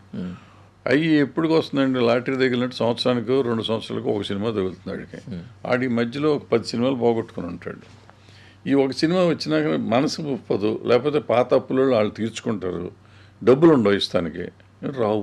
లెక్కలు చూపిస్తానికి ఏముంటుందండి? 100 లెక్కలు చూపించవచ్చు, ఖర్చులు లెక్కలు చూపించేస్తే. మీరు ప్రొడ్యూసర్ కదా, నాకు చెప్పండి. అంటే ఈ వదలా సినిమా వదిలిండి పని వదలా కాంపిటీషన్లో వచ్చింది సరిగడా, అంతమంది చాలా సినిమా. అసలు ఎలా ఉంటుంది సార్ సిస్టము? థియేటర్లో సినిమా క్లోజ్ చేయడం డీసీఆర్ రాస్తారా? డీసీఆర్ని ఏం చేస్తాడు? డైరెక్ట్ ప్రొడ్యూసర్ పంపిస్తారా? పంపిస్తారు వాట్సాప్లోనో ఎలాగోలాగా. అంటే డిస్ట్రిబ్యూటర్ పంపిస్తాడా, ప్రొడ్యూసర్ పంపిస్తాడా? పూర్వకాలం ఏంటంటే డిస్ట్రిబ్యూటర్ పంపించేవాడు, థియేటర్ నుంచి డైరెక్ట్గా రాదు. థియేటర్లో డీసీఆర్ మనకి రిప్రజెంటేటివ్ వెళ్తాడు కదా, రిప్రజెంటేటివ్ రాస్తాడు, పంపిస్తాడు. ఇప్పుడు అవన్నీ సిస్టమ్స్ కంప్యూటర్ వచ్చేసింది కాబట్టి డిజిటల్ అయిపోయింది కాబట్టి డిజిటల్ డీసీఆర్ కలెక్షన్ వచ్చేస్తుంది డైరెక్ట్గా. అందులో ఈ స్క్రీన్స్ అన్నీ సింగిల్ టికెట్లే కదా. ఇంతకుముందు అంటే క్లాస్ వైజ్ టికెట్స్ ఉండేవి. ఇప్పుడు క్లాస్ వైజ్ టికెట్లు ఆ సింగిల్ స్క్రీన్స్లో చాలా తక్కువ ఉన్నాయి. కొంచెం ఆంధ్రాలో ఇంకెక్కువ ఉన్నాయి, కానీ తెలంగాణలో అసలు ఆల్మోస్ట్ తక్కువ. సో ఆ రకంగా ఉంటుంది. బట్ ఏదైనా డిజిటలైజ్ అయిపోయినాక ఈజీగా వస్తున్నాయి. ఇంతకుముందు కూర్చొని రాయాల్సి వచ్చేది, కార్బన్ పేపర్ పెట్టి 3 డిస్ట్రిబ్యూటర్ సినిమా అయిపోయినా అలా కూర్చుని ప్రొడ్యూసర్ ఒక కాపీ, డిస్ట్రిబ్యూటర్ 3 కాపీలు వచ్చాయి అనమాట. ఎగ్జిబిటర్ దగ్గర ఒక కాపీ, ఇక ఫైల్ ఆఫీసుల్లో ఇక్కడ ఒక థియేటర్లో కట్టు ఉండేది, డిస్ట్రిబ్యూటర్ ఆఫీస్లో కట్టు ఉండేది, ప్రొడ్యూసర్ ఆఫీస్లో కట్టు ఉండేది. కాదు, కొన్ని సినిమాలకి ప్రెస్టేజ్ కోసమని, పెద్ద సినిమాలు కావచ్చు, ఎవరి సినిమాలకైనా కావచ్చు, డీసీఆర్ ఫుల్స్ రాయించడం అనేది విన్నారా మీరు ఎప్పుడైనా? డీసీఆర్ ఫుల్స్ రాయించడం అనేది విన్నారా ఎప్పుడైనా? డీసీఆర్ ఫుల్ అంటే రాయించేవాళ్ళం అండి. ఇప్పుడు సినిమా రిలీజ్ చేస్తున్నాను, నేను ఒక సినిమా తీశాను ఫర్ ఎగ్జాంపుల్, నేను కోతలాడి తీశాను అనుకుందాం. ఆ రోజుల్లో నాకు ఫస్ట్ టైము ఒక హీరోతో సినిమా తీశాను, కొత్త కాబట్టి థియేటర్ ఫుల్ బోర్డు పెట్టేసి రాయించేస్తాం. బయట బోర్డు పెట్టించేసి, బయట బోర్డు థియేటర్ లోపల నిండి ఉండదు, థియేటర్ నిండి బయట బోర్డు పెట్టేస్తారు. బయట బోర్డు పెడితే థియేటర్ వాడు ఎందుకు ఊరుకుంటాండి? ఆయన కావాలి కదా, ఆయనకి కావాలి కదా, ఆయన డబ్బులు కట్టమంటాడు. అవును, సో డబ్బులు కడుతున్నాను. అంటే డీసీఆర్ ఫుల్ రాసి మీరు డబ్బులు వాడికి ఇచ్చేయాలి. ఇవ్వాలి, మనమే పెడతాం. ఇప్పుడు కూడా అది జరుగుతుంది. అలాగే సార్, ఇప్పుడు ఎన్ఆర్ఐ ఇచ్చారు కదా సార్. అవును, వాడు ఎన్ఆర్ఐ ఇచ్చారు, వాడికి డీసీఆర్ ఇంట్రెస్ట్ మనది వాళ్ళది ఇద్దరిది కదా సార్. అలాగే సార్, నాకు అర్థమైంది మీరు చెప్పింది. ఇప్పుడు నేనేమంటానంటే, నాకు ఒక ఎన్ఆర్ఐ అన్ని చోట్ల ఇచ్చానో లేదో నాకు తెలియదు, కొన్ని చోట్ల నేనే చేస్తున్నానేమో తెలియదు. ఎన్ఆర్ఐ ఇచ్చుంటే ఎన్ఆర్ఐ తీసుకున్న అతను కూడా ఫుల్ రాయొచ్చండి. ఎందుకంటే అతనికి ఆ సినిమా మీద క్రేజ్ పెరగాలంటే థియేటర్ ఫుల్ అవ్వాలి కాబట్టి పెరగాలి. ఇవాళ ఏం చేస్తున్నారండి, గ్రూప్ బుకింగ్స్ చేస్తున్నారండి. ఇప్పుడు కొత్తగా వచ్చింది ఏంటంటే గ్రూప్ బుకింగ్స్. ఇప్పుడు థియేటర్ మీరు టికెటింగ్ కమర్షియల్ బుకింగ్స్ చేసేస్తుంటే ఫుల్ అవుతుందండి. ఫుల్ అయిపోతే టికెట్ దొరకట్లేదు అని అనిపిస్తే జనం 2 రోజులు అయినాక ఎగబడి కొంటూ ఉంటారు అనేది అదొక కైండ్ ఆఫ్ మార్కెటింగ్. సో రకరకాల మార్కెట్. ఇప్పుడు అండి వ్యాపారం అన్నాక డీసీఆర్ ఫుల్స్ రాస్తే కనుక ఆ డీసీఆర్ని ఫుల్స్ బేస్ చేసుకుని ట్యాక్సీలు పే చేస్తారా? చేయాలిగా. ఇవాళ మేము రాసే రోజుల్లో మార్చేస్తానికి ఉండేది, అంటే డబుల్ డీసీఆర్ ఉండేది. అంటే ముందు ఒక కాగితం మీద వచ్చేది, తెల్ల కాగితం మీద వచ్చేది, తర్వాత ఒరిజినల్ డీసీఆర్. ఇదంతా కంప్యూటర్ కాబట్టి ఇది కంప్యూటర్ వచ్చేది, మారుస్తానికి ఉండదు కదండి. సో ఇప్పుడు ఈజీ, ఇప్పుడు కష్టం సిస్టమ్ అది. డీసీఆర్ మేరకు జీఎస్టీ 100% ఫుల్ చేయాల్సిందే. అంటే మీరు ఒకవేళ ప్రొడ్యూసర్ కనుక ఆయన అవసరం కోసం డీసీఆర్ ఫుల్ రాయిస్తే ఆ జీఎస్టీ ప్రొడ్యూసర్ కట్టాల్సింది. సో ఇట్లా రకరకాలుగా మారుతూ ఉంటాయండి. కానీ దీనివల్ల ఇదంతా కూడా రకమైన ఆత్మవంచనే అవుతుంది కదా. ఆత్మవంచన ఎందుకంటే పార్ట్ ఆఫ్ పబ్లిసిటీ, ప్రమోషన్ అండి. I'm promoting my film, I have to promote it. రకరకాలుగా ప్రమోట్ చేసుకునే మార్గం బేస్ చేసుకుని నా సినిమా ఇంత అయిందని రేపొద్దు నా హీరో నెక్స్ట్ సినిమాకి రేట్ పెంచుతారు కదా. పెంచండి సార్. ఇప్పుడు నేను అనేది ఏంటంటే సార్, బేసిక్గా మనం పర్టికులర్గా ఒక రెస్పాన్సిబుల్ మనిషిగా ఇండస్ట్రీలో నేను కానీ, మీడియాలో మీరు కూడా ఇంపార్టెంట్ పర్సన్ కాబట్టి, let us not get in to those kind of details and it's the marketing. అంటే వాళ్ళ వ్యాపారం చేసుకోవడానికి ఎవరి ఇండివిజువల్కి వాడికి ఉండే హక్కు వాడిదండి, టెక్నిక్ వాడిదండి. ఆ టెక్నిక్ని మనం అల్లరి చేసి చేయాల్సిన అవసరం లేదంటే మనం మాట్లాడుతాం, మనం సరదాగానే మాట్లాడుతున్నాము, కానీ అవతల వాళ్ళు ఫీల్ అవుతారు. అవతల వాళ్ళని మనం బాధ పెట్టి లేకపోతే అవతల వాళ్ళు ఇబ్బంది పడేటట్టు మాట్లాడాల్సిన అవసరం మనకు లేదు. దానివల్ల మనకు కానీ మన చూసే ఆడియన్స్కి కానీ పెద్ద లాభాలు ఏం లేవు. ఈ వాళ్ళు తెలివి మీరిపోయారండి, వాళ్ళకి అన్నీ తెలుసు. ఫ్యాన్ వార్స్ అయిపోతున్నాయి కదా. అవుతాయండి, అవునండి. ఫ్యాన్స్కి తెలియదా? సరే, ఎవరికి తెలియని వాళ్ళు ఎవరు అమాయకులు లేరండి ఇక్కడ. అందరూ తెలియగలవాళ్ళే, అందరూ తెలియగలవాళ్ళే. వాళ్ళు ఎవరికి మనం ఏమీ చెప్పక్కర్లా. సో మనం ఏం చెప్పాలంటే ఫ్యాన్స్ వార్ అవుతుంటే ఫ్యాన్స్కి మనం పెద్దవాళ్ళుగా, బాబు మీరు అనవసరం కొట్టుకోబాకండి, వాళ్ళంతా మన మంచి మిత్రులు ఇక్కడ, అంతా కలిసి ఇక్కడే కూర్చుంటారు. సో వాళ్ళ కోసం మీరు కొట్టుకోబాకండి, మీరు శుభ్రంగా సినిమా ఉంటే చూడండి, లేకపోతే సాంఘిక సంక్షేమం చేసే కార్యక్రమాలు ఏమైనా ఉంటే చేయండి. మీ హీరోని ముఖ్యమంత్రిగా చూస్తానికి ప్రయత్నం చేయండి, ఆయన ఎప్పుడన్నా ముఖ్యమంత్రి అయ్యేటట్టు చూడండి అని మనం చెబుదాం. అంత మట్టుగా కానీ మీ హీరో కానీ మీ ప్రొడ్యూసర్ హీరోలు ఉన్నారు సార్, మనకు దగ్గర 50 మంది హీరోలు ఉన్నారు. అవునండి, 50 మంది ముఖ్యమంత్రులు తయారవలసి ఉంటుంది. అవునండి, మనకే అండి. సార్ అందరూ ఎవరికి అదృష్టం ఉంటే వాళ్ళు అవుతారు, అందరూ అవ్వరు కదా సార్. అంటే ప్రయత్నం చేయటంలో తప్పులేదు. ఇప్పుడు మనం అందరం సినిమాలు ఎందుకు తీస్తున్నాం, 250 సినిమాలు తీస్తున్నాం అంటే ఎవరికి వాళ్ళకి తెలుసు, అందరికీ తెలుసు. నేను 50 ఏళ్ళ నుంచి సినిమా తీస్తా, డబ్బులు పోతాయని తెలిసి మళ్ళీ నేను సినిమా తీస్తూనే ఉంటాం. సో ఇది పూరి జగన్నాథ్ గారి సినిమాలు చెప్పించారు కదా, సినిమా హిట్ అయిందా మరో సినిమా తీస్తాం, ఫ్లాప్ అయిందా మరో సినిమా తీస్తాం, ఇక్కడే ఉంటాం, ఇక్కడే సినిమా. అందుకని దాని గురించి మనం పెద్దగా పట్టించుకోకుండా నేనేమంటానంటేనండి, ఇప్పుడు సందర్భం వచ్చింది కాబట్టి ప్రొడ్యూసర్ వాళ్ళ భయంతో బతున్నాడండి. సినిమా తీస్తానికి కైండ్ ఆఫ్ ఓ మాదిరి సినిమా తీస్తానండి, ఆర్టిస్ట్తో భయం అండి, టెక్నీషియన్స్తో భయం అండి, మార్కెట్తో భయం అండి, ఇది కొనేవాళ్ళు కొంటారా కొనరా అని. దీని అన్నిటికంటే మీడియాతో భయం అండి. నేను భయపడుతూ సినిమా తీస్తున్నాను ప్రొడ్యూసర్గా. ఎంతమందికి భయపడినండి, షివరింగ్ వచ్చేస్తుంది భయంతో. ఈ భయపడే మనుషుల్ని మనం వీలైనంత వరకు ఊతం ఇచ్చి ఎందుకు అతను పిచ్చో అతను ఎచ్చో తీస్తున్నాడు, అతన్ని ఇంకా భయపెట్టాల్సిన అవసరం మనకేంటి? మనం ఎవరిని భయపెట్టక్కర్లా. వాళ్ళ తృప్తిగా వాళ్ళు తీస్తున్నారు, వాళ్ళ అదృష్టం బాగుంటే, వాళ్ళ పిల్లల తలరాత బాగుంటే సినిమా ఆడుతుంది, బాగపోతే పోతుంది. మనం ఇంకా వాళ్ళకి వీలైతే సాటి మనిషిగా ఎంతవరకైనా హెల్ప్ చేయగలిగింటే, బాబు మీ సినిమా బాగానే ఉంది, లేకపోతే వాళ్ళు సినిమా తీస్తున్నారు, ఆ 2 ముక్కలు రాసి పడేసి, ఇంతకుముందు మనం ఇది నోట్ రాసేవాళ్ళం కదా, పేపర్లో రాసినట్టు, పలానా వాళ్ళతో సినిమా తీస్తున్నారు, అద్భుత మహత్తరమైన చిత్రరాజ్యాన్ని ప్రదర్శిస్తానికి ఏదో చేస్తున్నారు వాళ్ళు అని ఒకటి రాసి పడేస్తే వాళ్ళు హ్యాపీ, మనం హ్యాపీ.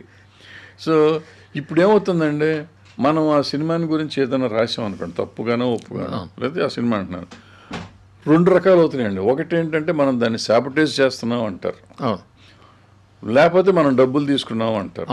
ఈ 2 మాటలు పడాల్సిన అవసరం మనకెందుకు?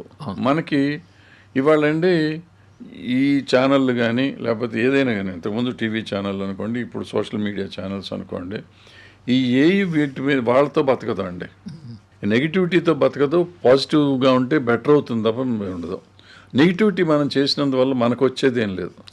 మనకి ఇవాళండి సినిమాని ఇండస్ట్రీని గురించి మనం సినిమా మా వాళ్ళు లెక్కలు ఎట్టేస్తారంటే, ఇవాళ ఈ ఛానల్ మా ఇంటర్వ్యూ మాల్లోనే పోతుందంటారు. అది చాలా భ్రమ. నేను టీవీ ఛానల్ కూడా రన్ చేశాను. నాకు తెలుసు ఈ సినిమా వాళ్ళు వస్తే ఏదో వచ్చేస్తుందంటే నెంబర్సే రావండి, 0లు ఉంటాయండి నెంబర్లు. బట్ వీళ్ళు భ్రమ ఏంటంటే, నేను వెళ్ళానంటే స్టూడియోలో అడుగు పెడితే నా ఇంటర్వ్యూతో వాళ్ళు ఎక్కడికో వెళ్ళిపోతారు, ఎక్కడికి వాళ్ళు అక్కడ ఉంటారు. ఇవాళ టీవీ ఛానల్స్ అన్నీ చేసే కదండి ఇంతకుముందు ఇంటర్వ్యూలు, ఇప్పుడు ఏమీ చేయట్లే, మరి రన్ అవుతున్నాయి కదా, వాళ్ళు ప్రాఫిట్లో రన్ అవుతున్నారు కదండి. సిమిలర్గా ఈవెన్ మనం సోషల్ మీడియా ఛానల్స్ అంటే యూట్యూబ్ ఛానల్స్ లాంటి మనలాంటివి కూడా మనం అనవసరం వాళ్ళని పట్టించుకోవటం. వాళ్ళు వచ్చారా సంతోషం, వాళ్ళు ప్రమోట్ చేసుకుంటానికి వచ్చారా మనం చేద్దాం, వాళ్ళు రాలేదా చేద్దాం, వాళ్ళ సినిమా బాగుందో బాగోలేదో మనకు అనవసరమైన విషయం. అంటే నేను ఒక సినిమాకి ఇంటర్వ్యూ చేస్తే చెప్పాను, నేను మీ బట్టి వాళ్ళు అడిగారు నన్ను, ఏమండి మీరు ఆ సినిమా గురించి తప్పు మాట్లాడారు, నాకు హక్కు ఉందండి. 300 రూపాయలు పెట్టి నేను టికెట్ కొన్నప్పుడు నేను సినిమా బాగుందో బాగోలేదో చెప్పే హక్కు ఉంది. బట్ దాని గురించి విశ్లేషణ చెయ్యాలా చేయకూడదా అనేది అనవసరం, మనకు చేయాల్సిన అవసరం. ఆ పర్టికులర్ సినిమాకి నేను 300 రూపాయలు పెట్టినా కానీ విశ్లేషణ ఎందుకు చేశానంటే ఆ ఫ్యామిలీతో నాకున్న అనుబంధంతో వాళ్ళకి తెలియచెప్పాలని అతను డైరెక్ట్గానే పిలిచి మాట్లాడాను, ప్రొడ్యూసర్ని హీరోని కలిసి మాట్లాడి చెప్పాను నేను. సో అట్లా అది కూడా అనవసరం అనేది. సినిమాలకి అనాలిసిస్లు అనవసరం కాదండి. ఇప్పుడు నేను చెప్తాను అనాలిసిస్ అనండి, దాని పేరు ఏం పెట్టండి. ఫర్ ఎగ్జాంపుల్ సార్, ఇవాళ నేను ప్రొడ్యూసర్గా నాకు భయం లేదండి చెప్తున్నా. అండ్ ఫార్చునేట్లీ ఫర్ మీ అండి, నా సినిమాకి అద్భుతంగా రాశారండి అందరూ. మీడియా మిత్రులకి నేను చాలా థ్యాంక్స్ చెప్పాలి.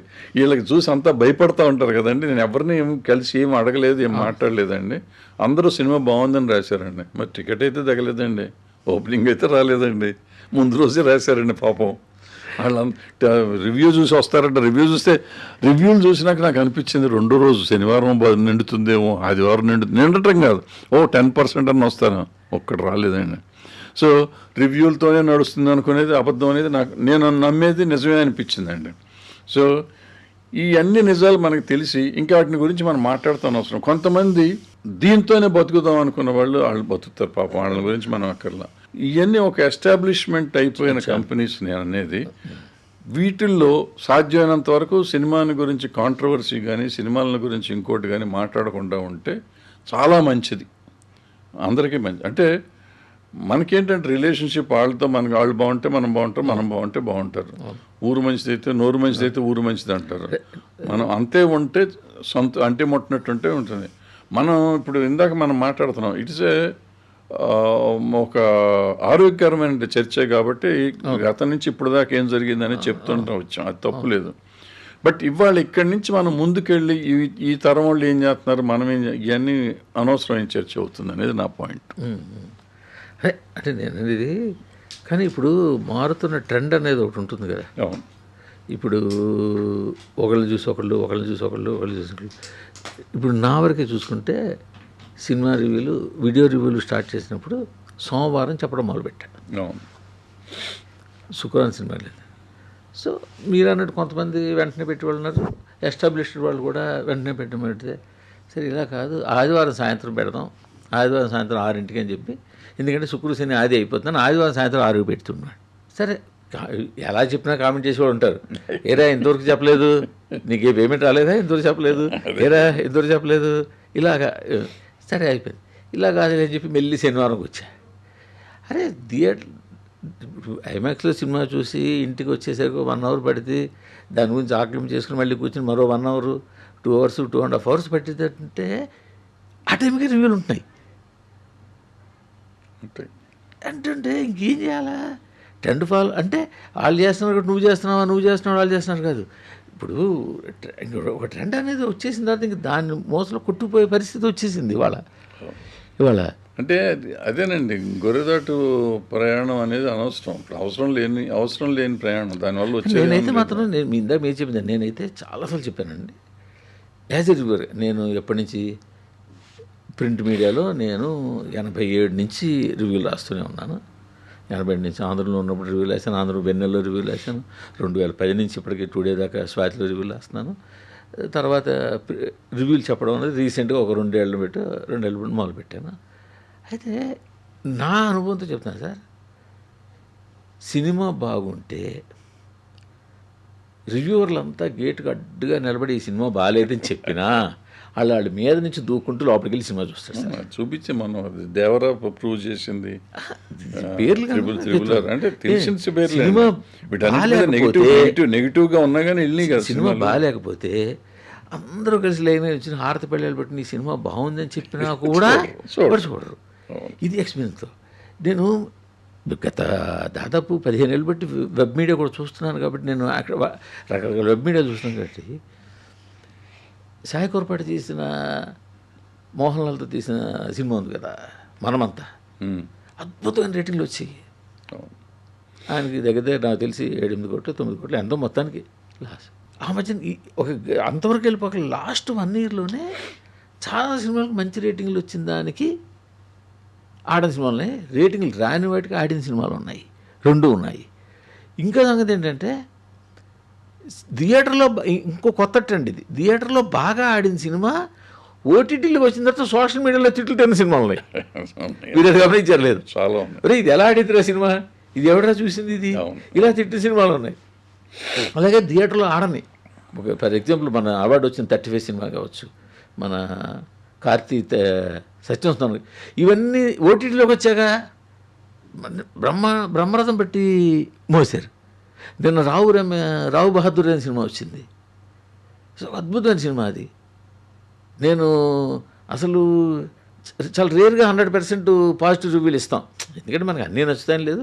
కొన్ని 50% ఇస్తాం, కొన్ని తిడతాం, కొన్ని ఈ మధ్యకాలంలో నాకు రావు బహదూర్ సినిమాకి నేను అసలు అద్భుతం ఇచ్చాను. నాకు కింద కామెంట్లు కనీసం ఒకటి నచ్చుతుంది, ఒకటి నచ్చదు ఆ రివ్యూ. బట్ యునార్మస్గా నన్ను అరే ఏంటో ఎంత అద్భుతం చెప్పి ఇలా చెప్పి. బట్ సినిమాలో థియేటర్లో ఏమార్క్ ఆడింది అన్నది ప్రొడ్యూసర్. సో ఇది ఎప్పుడు కూడా మ్యాచ్ అవ్వదు ఈ జర్నీ అంతా కూడా. బట్ ఏంటంటే ఇది ఎవడు ఈ ఉద్యోగం వాడేది అన్నట్టు చేసుకుంటూ వెళ్ళిపోతున్నాం అంతే. అంటే అది కూడా అనవసరం నా పాయింట్. అంటే సినిమా రివ్యూలు అంటే ఇవాళ విజువల్, మీరు మాట్లాడేది విజువల్ రివ్యూలు వచ్చిన గురించి మాట్లాడుతున్నారు సార్. విజువల్ రివ్యూలు ఇవాళ వచ్చాయి, మహా అయితే ఎక్కువ పెరిగింది ఏడాది 2 ఏళ్ళు బట్టి ఆఫ్టర్ కరోనా పెరిగి. ప్రింట్ మీడియా అనేది బాపు రమణ గారి కాలం నుంచి ఉన్నాయి కదా. రమణ గారు రివ్యూలు రాసేవారు కదా. విజయ అనే పత్రికలో వేసేవారు రివ్యూస్, చాలా బాగుండి. స్వాతిలో కూడా బాగుండే అనుకోండి. అట్లా విజయలో 2-3 పేజీలు రాసేవారు, బాగా రాసేవారు విజయలో. సితార్లో గుడిపూడి శ్రీహరి గారు రాసేవారు, గుడిపూడి శ్రీహరి సితార్లో రాసేవారు. అంటే అప్పుడు మేము పట్టించుకునే వాళ్ళం కాదండి, రివ్యూని గురించి పట్టించుకునే వాళ్ళం కాదు. మేము సినిమా తీయటం మా వృత్తి, మీ వృత్తి మీరు రాసుకోవటం మీ వృత్తి. మిమ్మల్ని మేము పట్టించుకునే వాళ్ళం కాదు, మమ్మల్ని మీరు పట్టించుకునే. ఇప్పుడు 2 పట్టించుకుంటున్నారు. ఇప్పుడు 2 పట్టించుకుంటున్నాం. అంటే భయం అండి, ఇందాక చెప్పాను కదండి, భయంతో బతుకుతున్నాను. సినిమా తీయటమే భయపడుతున్నాను అండి. నేను ఏమంటుందండి, ఇందాక నేను ప్యాషన్ అని చెప్పాను చూడండి, నేను ప్యాషన్తో సినిమా తీస్తాంటానండి. నా భయం ఉండదండి, నా మీద నాకు నమ్మకంతో నేను సినిమా తీస్తాను.